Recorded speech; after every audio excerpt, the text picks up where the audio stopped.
만약 한 리더가 조직을 떠나기 직전 마지막으로 딱 한마디만 남길 수 있다면 과연 무슨 말을 할까요?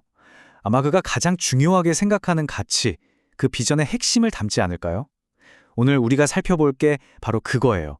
역사상 가장 영향력 있는 리더, 예수의 마지막 기도입니다. 그가 떠나기 전에 이 세상에 남겨질 자기 사람들을 위해서 무엇을 가장 간절히 바랐는지 요한복음 17장을 통해서 한번 깊숙이 들어가 보겠습니다. 자, 여러분이 리더라고 한번 상상해 보세요. 오랫동안 이끌어온 팀이랑 큰 프로젝트를 막 끝냈어요. 이제는 떠나야 할 시간이에요. 마지막으로 무슨 말을 하시겠어요? 아마 우리 팀의 미래가 걱정되고 이 험한 세상에서 잘 버텨낼 수 있을까? 그리고 무엇보다 우리가 함께 꿈꿨던 그 미션을 계속 한마음으로 이어가주면 좋겠다. 이런 마음 아닐까요? 바로 이 절박하면서도 희망을 놓지 않는 마음이 예수의 마지막 기도에 그대로 녹아 있습니다. 이 기도의 중심에는 바로 이 사람들이 있어요. 리더가 떠난 뒤 그 빈자리를 채우며 세상을 마주해야 할 제자들이죠. 예수는 이제 자신의 지상 임무가 끝났다는 걸 알았고 그가 시작한 모든 일들은 이제 이 팀원들에게 넘어갑니다. 근데 문제가 뭐예요? 리더도 없이 때로는 정말 적대적인 세상 한가운데 덩그러니 남겨져야 했다는 거죠. 그러니까 이 기도는 사실상 그들을 위한 간절한 지원 요청서나 마찬가지였습니다. 자, 기도의 첫 부분을 딱 보면요. 시작이 좀 독특해요. 마치 엄청나게 중요한 프로젝트를 다 끝내고 나서 최종 보고를 올리는 것 같아요. 예수는 하나님 아버지, 그러니까 자신을 이 땅에 보낸 분에게 이렇게 보고하는 거죠. 저에게 맡기신 일, 제가 다 끝냈습니다 하고 임무 완료 보고를 하는 겁니다.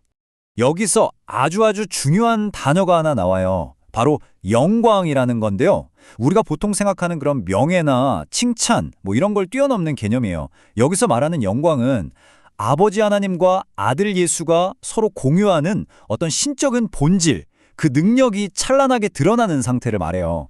아들이 아버지의 뜻을 이루면 아버지가 영광을 받으시고 아버지가 아들을 통해 일하시면 아들이 영광을 받는, 완벽한 상호작용 같은 거죠. 이 영광이라는 게 어떻게 순환하는지 보면 진짜 재밌어요. 자, 첫 번째, 아버지가 아들에게 미션을 주면서 아들을 영화롭게 해요. 그럼 두 번째, 아들은 사람들에게 영생, 그러니까 진짜 하나님이 어떤 분인지 알게 해주는 것을 선물하면서 그 미션을 완수하죠. 그리고 마지막으로 아들은 이 모든 과정을 통해서 아버지의 성품을 세상에 완벽하게 보여줘요. 이걸로 아버지를 영화롭게 하는 거죠.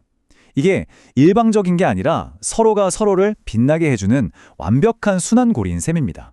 자, 예수의 임무는 성공적으로 끝났습니다. 해피엔딩인가요? 아니요. 바로 이 지점에서 완전히 새로운 국면이 시작돼요. 왜냐하면 리더의 일은 끝났지만 이제 그의 팀원들, 바로 제자들의 진짜 임무가 본격적으로 시작되는 거니까요. 이 질문 하나로 기도의 분위기가 확 바뀝니다. 임무 완수의 안도감도 잠시, 예수의 관심은 곧바로 세상에 홀로 남겨질 제자들에게로 향해요. 이 사람들은 이제 어떻게 되는 거지? 어떤 위험에 부딪히게 될까? 이게 바로 이 기도의 핵심적인 긴장감이고 또 가장 절박한 부분이라고 할 수 있습니다. 여기서 제자들과 세상이 얼마나 다른지 극명하게 보여주는데요. 왼쪽의 제자들을 보세요. 이 사람들은 하나님께 속했고 그분의 말씀을 지켰고 더 이상 세상의 방식에 속하지 않은 사람들이에요. 반면에 오른쪽 세상은 어때요? 하나님을 알지도 못할 뿐더러 제자들이 자기들과 다르다는 이유만으로 그들을 미워하는 거대한 시스템으로 그려져요. 이 둘 사이에는 근본적인 갈등이 깔려 있는 거죠. 그리고 바로 이 구절이 그 갈등의 이유를 정확하게 짚어줍니다. 세상이 제자들을 미워하는 이유가 뭐라고요? 그들이 더는 세상의 룰을 따르지 않기 때문이라는 거예요. 마치 예수 자신이 그랬던 것처럼 말이죠. 이건 그냥 의견이 좀 다른 수준의 문제가 아니라 정체성 자체가 충돌하는 피할 수 없는 싸움인 겁니다. 이렇게 팽팽한 긴장감 속에서 예수는 자기 팀을 위한 해결책을 간구하기 시작합니다. 바로 아버지께 드리는 간절한 보호의 기도죠. 지금부터 살펴볼 이 세 번째 파트는 제자들이 맞닥뜨릴 도전에 대한 구체적인 신적인 해결책을 요청하는 내용입니다. 근데 여기서 정말 놀라운 포인트가 하나 나와요.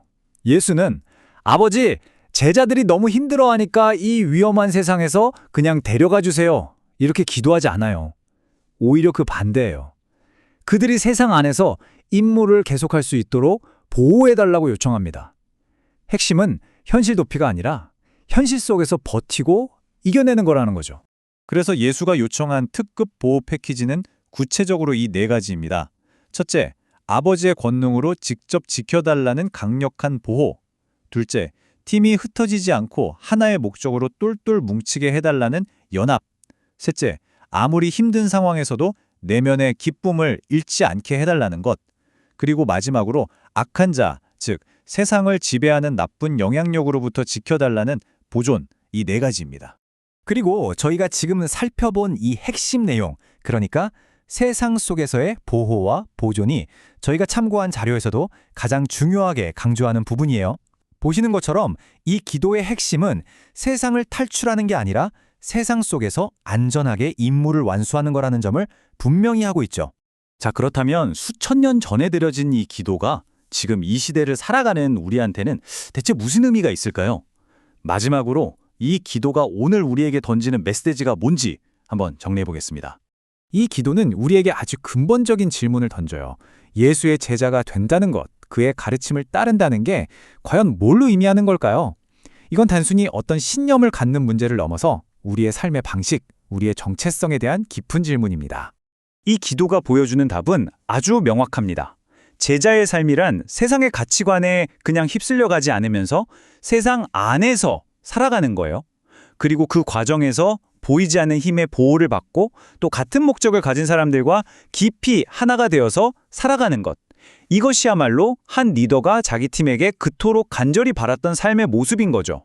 마지막으로 이 질문을 여러분께 남겨드립니다. 한 리더가 떠나기 전 남겨질 팀의 보호와 목적을 위해 드렸던 이 간절한 기도. 이 오래된 기도가 오늘을 살아가는 우리 각자의 삶고 또 우리가 속한 공동체에는 어떻게 적용될 수 있을까요? 한번 깊이 생각해 보시면 좋겠습니다.